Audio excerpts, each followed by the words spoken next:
السلام علیکم ناظرین کرام، نئی ویڈیو میں آپ کو خوش آمدید کہتے ہیں۔ جھوٹ بولا گیا، یہ کہا گیا کہ آپ کا نام فل کوٹ سے آیا ہے۔ یہ ایک ایسا جھوٹ تھا جس کی وجہ سے منصوبہ ساز کامیاب ہو گئے تھے، حکومت بھی کامیاب ہو گئی تھی اور قاضی صاحب بھی کامیاب ہو گئے تھے، لیکن پھر یہ جھوٹ پکڑا گیا۔ قاضی صاحب ہوں، حکومت ہو یا ان کے ہینڈلرز ہوں، یہ بہت بری طرح سے پھنس گئے ہیں۔ جس طرح نواز شریف الیکشن میں اکیلے بھاگ کے بھی شکست کھا گئے، یہ تاریخ میں کبھی نہیں ہوا، اسی طرح حکومت، قاضی صاحب اور ان کے ہینڈلرز، پورا سسٹم ان کے کنٹرول میں ہے۔ ایگزیکٹو، عدلیہ اور مقتدرہ یہ سب سیم پیج پر ہیں، اس کے باوجود ان کو اپنی ہار نوشتہ دیوار نظر آ رہی ہے اور یہ سمجھنے سے قاصر ہیں کہ یہ کیسے ہو رہا ہے۔ تو میں تھوڑا سا ان کو بتا دوں کہ اسے ڈیوائن انٹرونشن کہتے ہیں۔ اللہ تعالیٰ خود نیچے نہیں آتا، آپ کی مت مار دیتا ہے اور آپ کی مت ماری گئی ہے۔ ہوا کیا ہے اور یہ پھنسے کیسے ہیں؟ اب ظاہر ہے اطلاعات آ رہی ہیں کہ قاضی صاحب نے بڑا روڈ بیہیو کیا ایک جج صاحب کے ساتھ فل کورٹ کے اندر، جنہوں نے کہا کہ یہ 6 ججز جو آگے آئے ہیں یہ ہیروز ہیں۔ قاضی صاحب نے آگے سے کہا یہ کیا آپ کہہ رہے ہیں، یہ نہ کہیں، وٹ ایور جو بھی انہوں نے بولا۔ لیکن جو فل کورٹس کی میٹنگ ہوتی ہے یا اس طرح کی جو بھی میٹنگز ہوتی ہیں، ان کے منٹس لکھے جاتے ہیں۔ جو کمیشن کے سربراہ بنائے گئے تھے تصدق حسین جیلانی، ان کو بتایا گیا کہ ایگزیکٹو نے آپ کا نام نہیں دیا، وزیر اعظم نے آپ کا نام نہیں دیا، ایجنسیوں نے آپ کا نام نہیں دیا، بلکہ یہ نام فل کورٹ میٹنگ سے آیا ہے، یعنی تمام ججز نے آپ کے نام پر اتفاق کیا ہے، یہ انہیں بتایا گیا تھا۔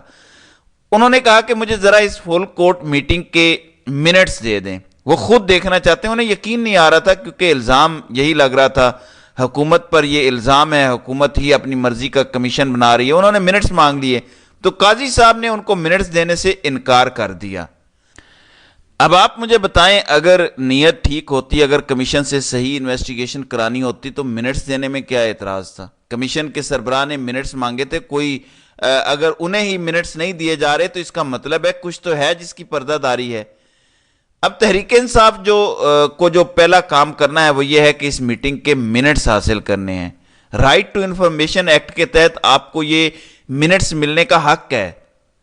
یہ کوئی ایسی میٹنگ نہیں تھی جس میں نیشنل سیکیورٹی ڈسکس ہو رہی تھی یا کوئی قومی راز تھا یا اس کے اندر کوئی کوڈز تھے ایسے نیوکلیئر کے جو نکل آئیں گے باہر۔ اس میٹنگ تک عوامی ایکسیس یہ عوام کا حق ہے، اور یہ وکلاء کی جو فوج ظفر موج ہے تحریک انصاف کے پاس، ان کو اس کے حوالے سے اب درخواست دینی چاہیے اور سپریم کورٹ سے یہ مانگنے چاہیے۔ یہ منٹس بہت امپورٹنٹ ہیں اور اس میں تمام ججز کا کردار پتہ چل جائے گا، کون انٹیلیجنس ایجنسیوں کے پے رول پہ ہے پتہ چل جائے گا، وہاں اندر جس نے جو رویہ اختیار کیا وہ سب معلوم ہو جائے گا، اور یہ پاکستان میں جوڈیشری کو ٹرانسپیرنٹ کرنے میں مددگار ثابت ہوگا۔ اب ناظرین اکرام، دوڑیں لگی ہوئی ہیں نامعلوم افراد کی کہ کہیں عمران خان اگلے چند ہفتوں میں باہر نہ آ جائے، کیونکہ جوڈیشری نے اب فائٹ بیک کرنا شروع کیا ہے، خاص طور پر ہائی کورٹ کے ججز نے۔ ظاہر ہے کہ باقی ہائی کورٹ سے بھی اب کچھ نہ کچھ چانس بن رہا ہے کہ لوگ فائٹ بیک کریں گے۔ جوڈیشری کا فائٹ بیک ایکسپیکٹ نہیں کر رہے تھے نامعلوم افراد۔ یہ نامعلوم افراد جو یہ ملک چلاتے ہیں، ان کو یہی پتا تھا کہ سب کچھ طے ہے، سب دبا لیا گیا ہے، سب کو ڈرا لیا گیا ہے، اب تو سب کو تن کے رکھنے کا پروگرام آگے ہے۔ ججز کے سٹینڈ لینے کے بعد صورتحال یہ اکثر تبدیل ہو گئی ہے، اس لیے یہ گھبرا گئے ہیں اور اب پینک موڈ میں ہیں۔ انہوں نے عمران خان کو 9 مئی کے کیسز میں جلد سے جلد سزا دلانے کی طرف معاملات بڑھانے شروع کر دیے ہیں، اور نچلی عدالتوں میں جو ججز یہ کیس سن رہے ہیں دہشت گردی کی عدالت کے، وہ ججز سارے مینج ہیں۔ جیسے نتاشا سپرا ایک جج ہیں جنہوں نے 51 لوگوں کو، یہ تاریخ میں پہلی بار ہوا ہے کہ 51 لوگوں کو بالکل ایک جیسی سزائیں دے دی ہیں۔ مطلب کسی کا کوئی کم قصور ہوگا، کسی نے 1 پتھر مارا ہوگا، کسی نے 10 مارے ہوں گے، کسی نے توڑ پھوڑ کی ہوگی، کسی نے دیکھ کے صرف انجوائے کیا ہوگا، تو سب کو ایک جیسی سزا دے دی ہے 5-5 سال۔ اور اب اطلاعات یہ آ رہی ہیں کہ ملٹری کورٹ کے حوالے سے اٹارنی جنرل نے بندیال صاحب کی سپریم کورٹ کو یقین دہانی کروائی تھی کہ کسی کو بھی 3 سال سے زیادہ سزا نہیں ہوگی۔ اب اطلاعات یہ آ رہی ہیں کہ عمران خان کو تکلیف پہنچانے کے لیے عمران خان کے بھتیجے حسان نیازی، ان کو اس سے زیادہ سزا دینے کے بارے میں سوچا جا رہا ہے، اور حیدر مجید ایڈوکیٹ جو ان کے ساتھ گرفتار ہوئے، ان کو بھی زیادہ سزا دینے کے بارے میں فیصلہ ہو رہا ہے۔ اب پینک موڈ میں یہ ہیں کہ عمران خان کے کے 3 کیسز میں، یہ 9 مئی کے راولپنڈی کے 3 مقدمات ہیں، تھانہ کینٹ جو GHQ حملہ کیس تھا، پھر تھانہ مورگا اور تھانہ ٹیکسلا میں عمران خان اور شاہ محمود قریشی کو نقول تقسیم کر دی گئی ہیں اور آئندہ 23 اپریل کو یعنی عید کے بعد فرد جرم کی تاریخ مقرر کی گئی ہے۔ یعنی ان کا یہ کہنا ہے کہ ایک طرف توشہ خانہ نیب اپیل میں ضمانت اور دوسری طرف 9 مئی کے مقدمات، شکنجہ تیار ہے، لہٰذا ناظرین کرام کسی غلط فہمی میں نہیں رہنا، یہ حقائق آپ کو بتانا ضروری تھا کہ بظاہر توشہ خانہ میں آپ کو لگتا ہے کہ سزا معطل ہو گئی ہے باقی چیزوں میں، تو اب پینک کر گئی ہے کمپنی سرکار۔ اس پینک موڈ میں جس طرح جلد بازی میں سزائیں دلوائی گئی توشہ خانہ کیس میں، جو کہ اب ردی کی ٹوکری میں چلا گیا، کہاں گیا وہ جو گھڑی گھڑی کرتے تھے؟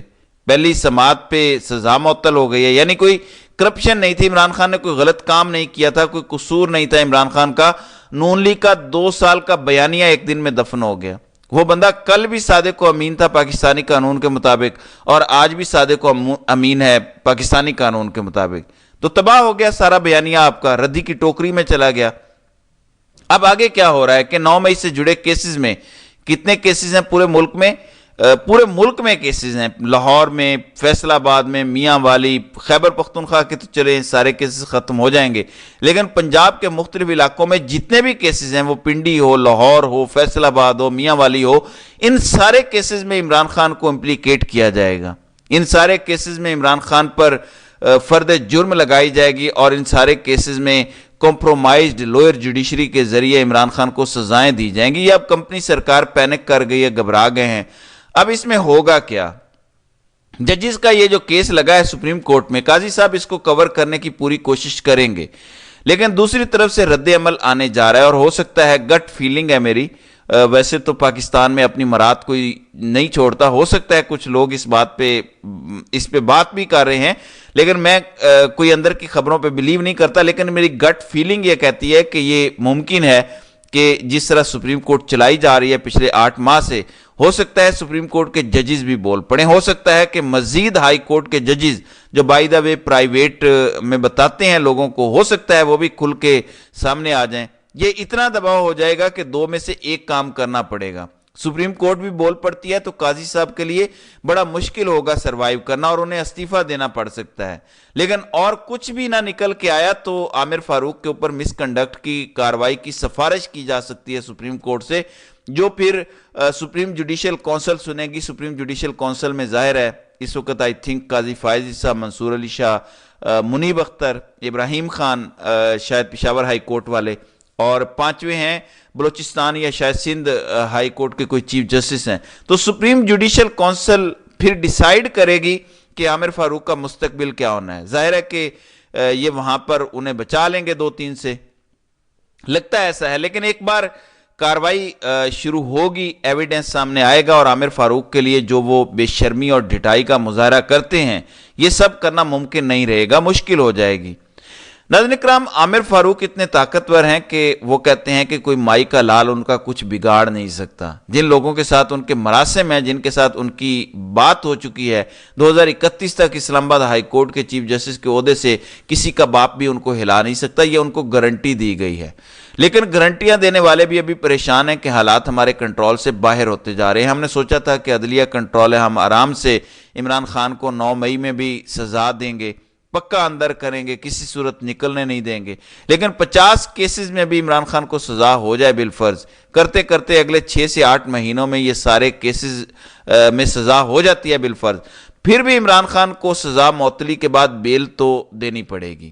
اس سال کے آخر تک یہ جتنا مرضی زور لگا لیں، یہ الٹے لٹک جائیں، یہ کپڑے اتار کے ننگے ہو جائیں، پھر بھی اس سال کے اینڈ تک عمران خان کو چھوڑنا پڑے گا۔ اس لیے بالآخر عمران خان کے ساتھ NRO ڈیل کرنی پڑے گی، جس میں عمران خان کو اس کا مینڈیٹ واپس دینا پڑے گا، بدلے میں آپ اس سے رحم کی اپیل کر لیں کہ ہمیں معاف کر دیں، تو ہو سکتا ہے کوئی نیگوسیشنز ہو جائیں۔ لیکن عمران خان نے باہر تو آنا ہے، آج نہیں تو کل اس نے باہر آنا ہے۔